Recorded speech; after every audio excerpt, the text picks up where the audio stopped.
Welcome to In Focus by Seven Wonders. Today we have Josh Nelson, owner of Seven Figure Agency, author extraordinaire, successful agency owner as well. We're really excited to have you today, Josh. Thanks for joining us. My pleasure. Pumped to be here. A little bit for our audience today who might not know who you are. Obviously, we're big fans of yours and you have a tremendous audience yourself. But for people who don't know about you, could you just give us a little bit of your background and what led you to start Seven Figure Agency? Absolutely. So I run a digital marketing agency called Plumbing and HVAC SEO. Does about $6 million a year at this moment, but it took some time, right? It took some stumbles over the years. My first agency failed, and once I had the right model and had the right approach, Plumbing and HVAC SEO grew to seven figures in about 24 months. And I had a lot of other agencies that I was in communication with that were like, hey, I've been trying to do this for decades and haven't been able to get that level of momentum. What are you doing different? Can you show me the way? And so at that point, I created Seven Figure Agency, which is our coaching and training organization, which really helped digital marketing agencies grow and scale to seven figures and multiple seven figures. And so that's the two entities that I'm involved with right now. Michael and I obviously been running Seven Wonders for 10 years, I think, this coming year. We're always looking for new strategies, ways to grow, different philosophies. And I remember I had a long flight. It was like a 10-hour flight or something. And I was just putting like a Google book search, what should I read in the agency world? And I stumbled on your book. And I was like, oh, this would be a good audio book to do for my flight. And I think I listened to the entire thing in one plane flight, and I loved every second of it. What was the impetus for writing the book, and how has that served you in growing your own audience and growing this mastermind? I wanted to get this message out to as many agencies as I could, right? It's been life-changing for me and the other agencies that I've been able to train, but usually the lowest hanging fruit, the opportunity somebody will actually consume, is a book. It's like, hey, if I can read something, if I can listen to an audio, then that works really well. And so I took what was our entire seven-figure agency roadmap that I had sold for thousands of dollars and got it all transcribed into the book, which is the Seven Figure Agency Roadmap. And now we've got over 450 five-star reviews on Amazon. I think it's the top-selling book on how to grow and scale a digital marketing agency. And so it's helped a lot of people, but it's also been an amazing platform for me and Seven Figure Agency to get the right types of agencies that are ready to take things to the next level that need a little bit of additional help to raise their hand and kind of enter our world for coaching and masterminding and all that other fun stuff. So obviously in the book, you have a general philosophy about recurring revenue, niching down. Can you just give us an elevator pitch of that philosophy and why you believe it? So I would say, the model for Seven Figure Agency really is land clients, deliver results, retain, and scale, right? Those are the four things you have to solve for in order to grow to seven figures, multiple seven figures and beyond. But kind of at the foundation of that is how you package your program, who you sell to, and how you actually run the agency. And I can say my first agency, which was Developcom, it was a web design and hosting company that I was selling a $1,500 website, a $10 a month hosting fee. And regardless of how hard I worked, how many cold calls I did, how many B&I meetings I sat in, I could never generate enough money to pay myself, let alone scale past like $10,000 a month. And so I had the opportunity to work at Reach Local, the big pay-per-click management company that grew to multiple hundreds of millions of dollars per year. And I saw a completely different way of running an agency, right? It was like, instead of doing one-off projects, you charge a monthly recurring fee. Instead of just doing brochureware, you're actually at least attempting to do something that's going to generate results and revenue for your client base. And so when I launched my second agency, Click Incorporated, which became Plumbing and HVAC SEO, those were the tweaks that I made. With the same amount of effort, I was able to get to seven figures because I was selling to a very specific niche, plumbing and HVAC companies. That made my marketing so much easier. It made my delivery so much easier. Selling monthly recurring fee of $1,000 or more. We started at, I think it was $997 per month was our monthly recurring fee. And because we were getting a monthly recurring fee that grew basically every single month, the dynamics, the financials completely shifted. And so that's why I believe, and now over 137 agencies have grown to seven figures or multiple seven figures following the model. I feel really confident that foundation of choosing a niche, positioning yourself as the expert, charging a monthly retainer fee, and then making sure your program is something that actually generates tangible, measurable results. It's proven, right? And it's just the best way to grow and scale a digital marketing agency. That's so cool. And what made you choose plumbing and HVAC as your niche? It's a great question. So actually, I was working at Reach Local. We decided we were going to start our own agency, and we thought it was going to be restaurants. And so we set up a little restaurant marketing website. We started dropping in at restaurants, and we had no traction at all. And so we were like, well, what are we going to do? And we set up roofer and plumbing and dentistry. And finally, we landed a plumbing client. And that plumbing client, we got great results for, referred us to somebody else a couple miles down the road, but non-competing. And we just started to get momentum within that space. And we were able to then take what we did for those clients, develop a case study, use that as kind of our baseline positioning within the industry, and just decided it was going to be easier to focus on plumbing than to try and focus on everything else. And that's how. Like, I think it happens for a lot of agencies that way. You think that you've got the right niche, but it doesn't work out. And so I always say, try and take the path of least resistance until you've got at least 5 clients, until you've got a proven concept, and then double down on that particular vertical as you grow and as you scale. Obviously, this show is about storytelling and brand building, and we come from a media creation background. I know a lot of what you advocate for, Josh, is webinars, content creation, being consistent. How has storytelling played a role both for your own agency brand and also for what you preach to your members of your mastermind?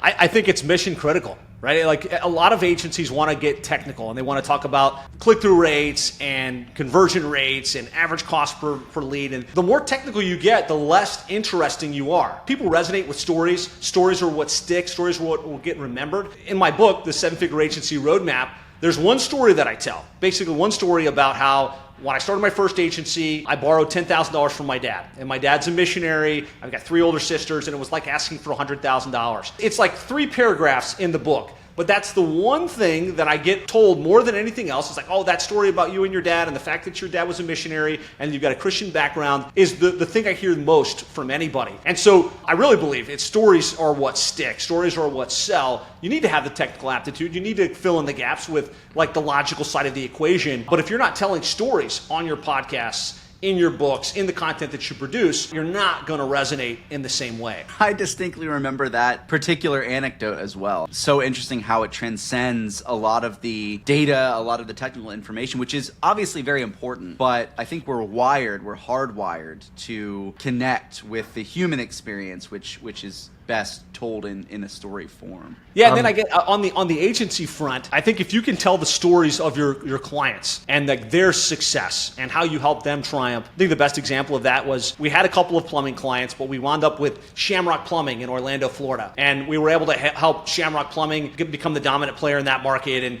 kind of go from a one-man operation to where he's got like 17 or 18 plumbing technicians. We probably had dozens or clients over time, but that was the one story that I seeded into basically every webinar, into every podcast, kind of like his stuck point, how he grew, the impact that it had on his life. And today he's actually sold that plumbing company to a private equity company. If you can infuse those stories as an agency into your webinars, into your podcast interviews, you're going to resonate differently than if you're just talking technical. That makes so much sense. Yeah, I mean, if you're just talking numbers all the time, people are going to be bored. But if you say, hey, this is what actually changed someone's life, I mean, right, that's the reason people are in business a lot, is to change their life and to change their clients' lives. Yeah, I think on the other side of that I think is important, since you guys are doing a lot with podcasts and video production, is it's one thing for you to tell the story. I think you need to do that. But if you can bring your clients on and let them tell their story about their struggles and growth and how your services help them and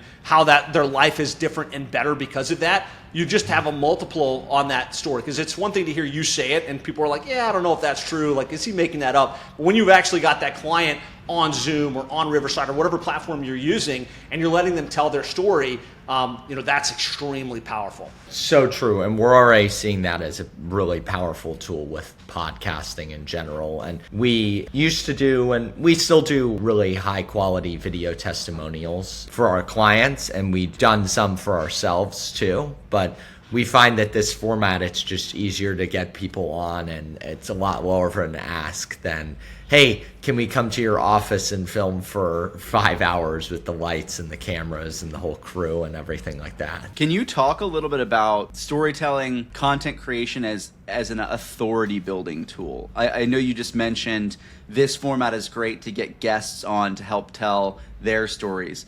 But one of the things that we've found is it also, even if you are just talking solo to camera or if you're interviewing a guest, it intrinsically associates you as the authority on a particular topic, Can you talk about that a little bit as well? Yeah, I think like when you think about landing clients for your agency, right? Like we have to fill the funnel, and most agencies do cold outreach. Maybe they do some Facebook ads, but in order for those opportunities to convert, you have to be looked at as the expert, as the authority within the niche that you serve, right? And the way you do that is through your books and through your podcasts and through your information that you put out on a consistent basis. And so having a consistent frequency where you're putting out content, ideally at a minimum, like once a week, you're putting out some new piece of content. Could be short form, could be long form, could be interview style.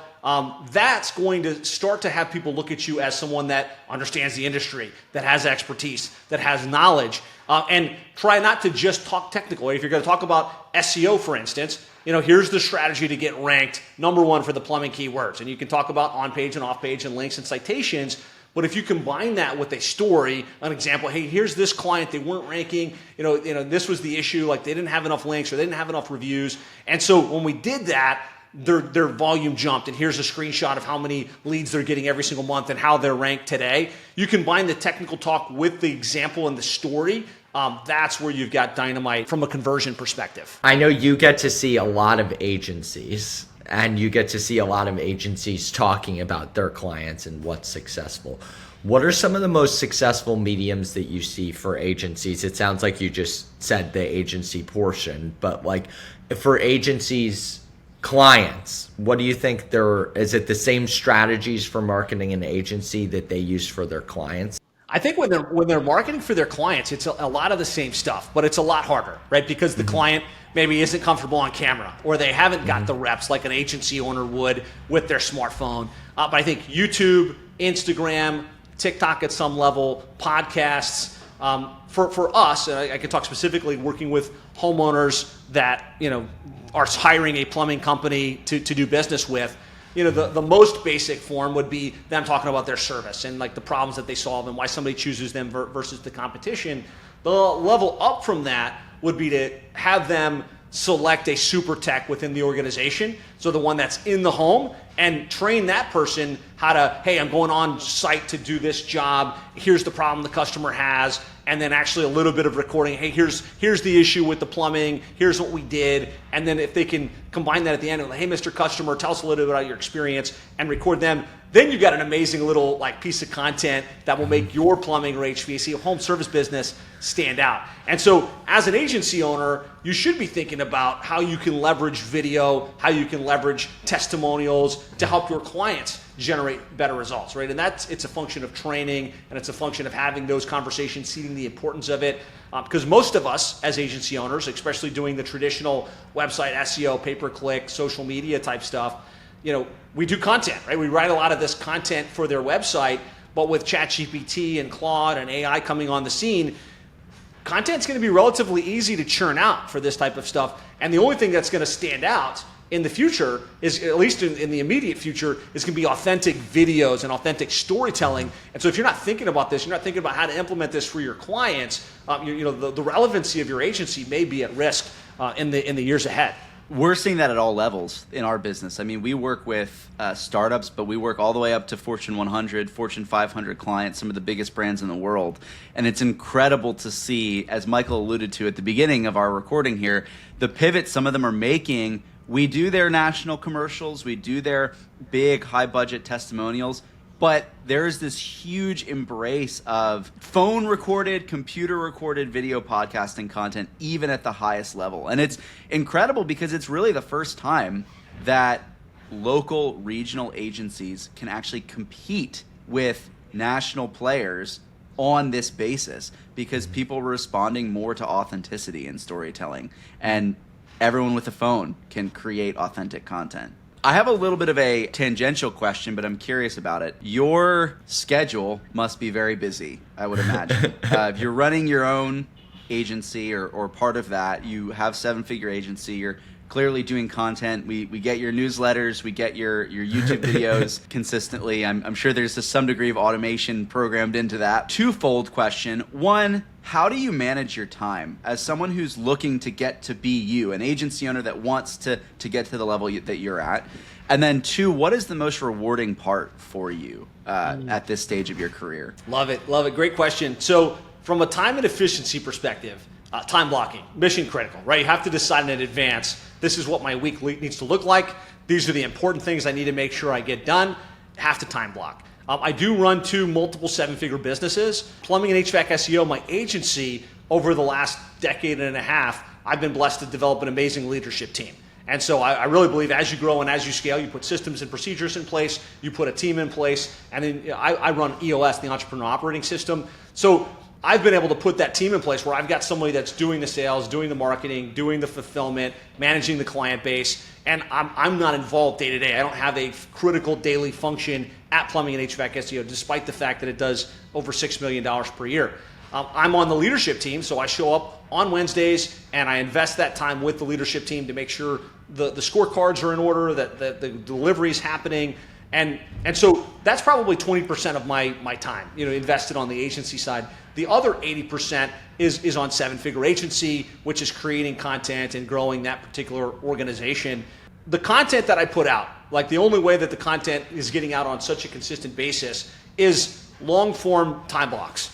So I don't record every single day. If I recorded every day and had to send it to an editor and wait around for that to get posted, there's no way. So I do a full month of content in advance. I block 6 hours, record, and then my team takes that stuff, edits it, gets it loaded, gets it syndicated, and then I do like 1 long form training per month that's public facing, and then I do 1 podcast interview at least on a monthly basis. And that level of activity makes you prolific. I found in pretty much any industry. I still do a plumbing and HVAC SEO webinar every single month. Right? And that's the main piece of content that I put out for the agency. And then that gets syndicated and it gets sliced up and it gets used in a lot of different ways. The last part of your question was, what do I find most rewarding? I think the most rewarding for me right now is seeing digital marketing agencies that we work with grow and scale. And we monitor very closely what their monthly recurring revenue is. And our mission is to help 500 agencies get to 7 figures and multiple 7 figures over the next 5 years.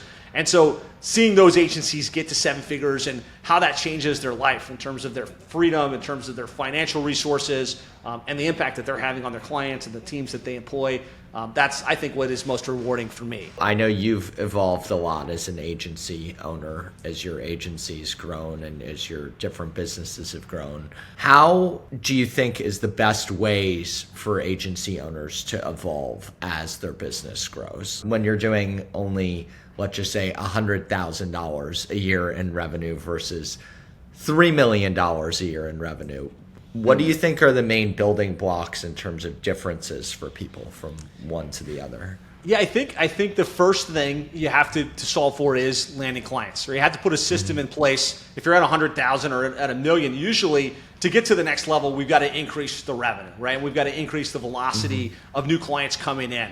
And so putting the right strategies in place in terms of how you market yourself, how you fill your funnel, how you convert an interested prospect in your niche to a paying client, that's kind of the first evolution that an agency has to solve for. From there, I think they have to solve for how do we retain those clients at the highest level possible. And that's a function of what are we doing? Is it driving a tangible, measurable result? And then how do we systematize that so that we don't personally, as the agency owner, have to do the work and put the system and the team around that.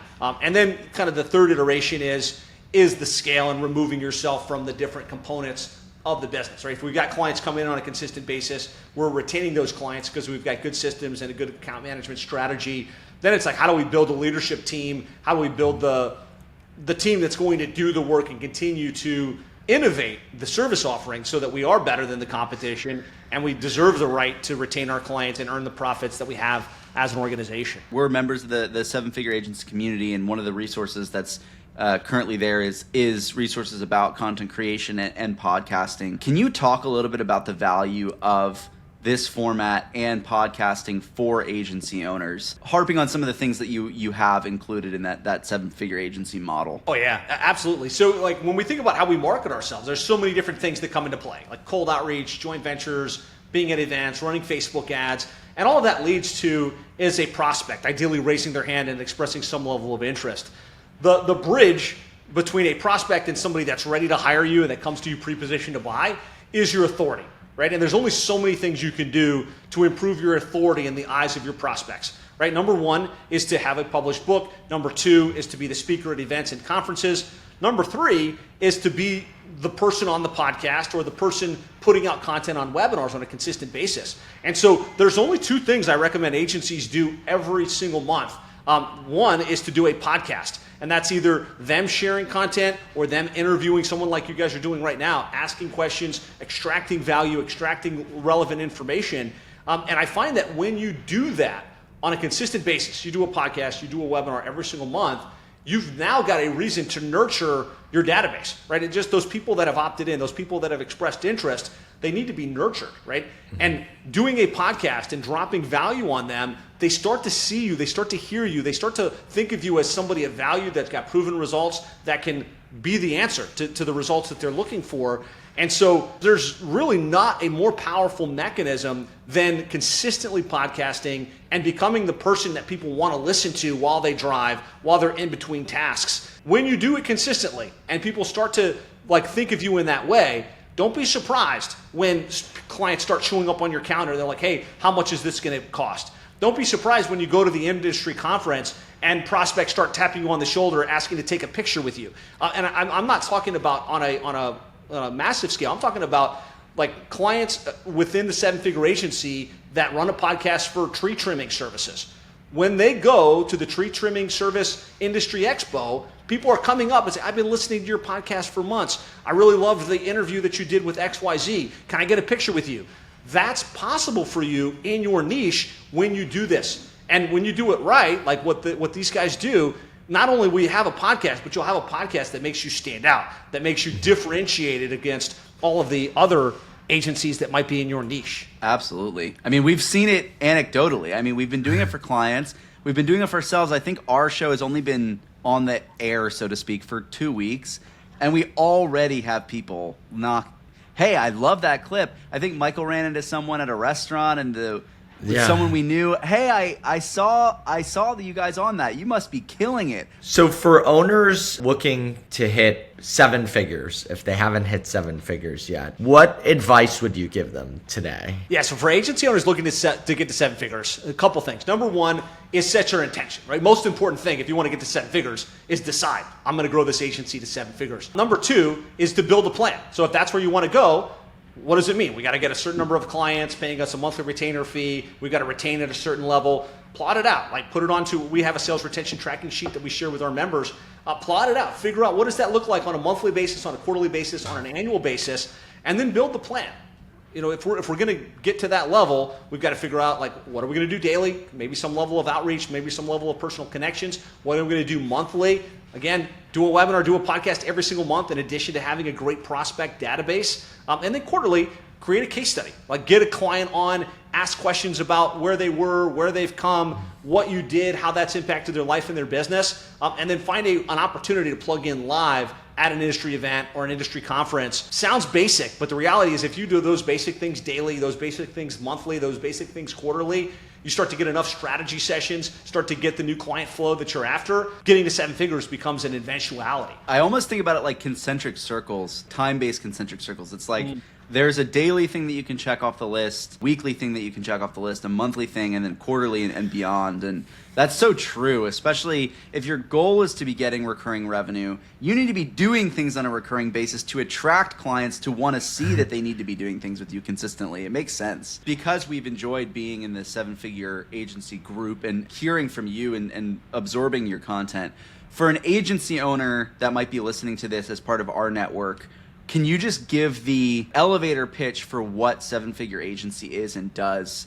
to that prospective person? Yeah, so Seven-Figure Agency is a coaching mentorship program for digital marketing agencies, starting at 10,000 or more in monthly recurring, looking to go to seven figures and multiple seven figures. It's a training portal, kind of at the base with all of the training on how to land clients, deliver results, retain clients at the highest level, scale your agency with all of the SOPs and processes. Beyond that, it's really a community of the top digital marketing agencies in the country, sharing ideas, answering questions. We get together 3 or 4 times every single week for Zoom sessions to develop skills, to develop the areas of expertise you need within your business. And then we get together 3 times per year in person in Miami for intensives where we go deep for 2 straight days and really level up the skills, level up the energy, recreate the plan, recreate the path. So there's a lot that goes in between it, but those are the main things that we do at the 7-Figure Agency. I think if somebody's looking for an entry point to 7-Figure Agency and how they can learn more, like Steven mentioned, there's a book called The 7-Figure Agency Roadmap. You can grab that on Amazon, or if you come to our website, 7figureagency.com, there's an option to either get the 7-Figure Agency Roadmap or the Client Retention Handbook for free. And so that's usually a good place to start. Like, read the book, get a sense of whether this is a good fit for you. And then if you want to plug in more, we'd love the opportunity to support you further. Thank you so much for joining us today, Josh. Really appreciate it. My pleasure. This was a great format. Really enjoyed it.